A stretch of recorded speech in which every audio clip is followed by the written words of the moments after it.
Hello and welcome to Your Portuguese. We have to agree that knowing how to begin a conversation is very important when one wishes to speak a language. That's why we have made a video teaching you how to say hello in Portuguese. If you have not seen it yet, you may check it here in the channel. But it's also true that when someone starts a talk, that person will need to know how to finish it as well. So today, you are going to learn how to say bye in Portuguese here.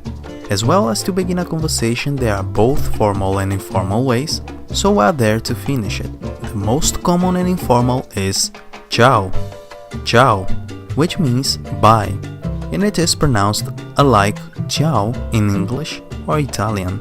There is also até logo, até logo. It is other informal way and it means see you soon. If someone is supposed to be absent for a long time or not even to come back anymore, so it is used adeus, adeus, which means farewell. However, if someone wishes to be formal, he may use bom dia,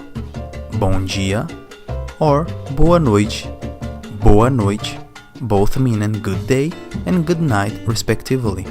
These two last are usually used when someone begins a conversation, but they may be used for ending it too. Ready to practice it? We hope so. Ciao! If you think this video was useful for you, share it on your social medias and help other people to learn Portuguese as well. Show us some love too, leaving your like on the video, and if you have some suggestion or constructive criticism, leave it in the comments area.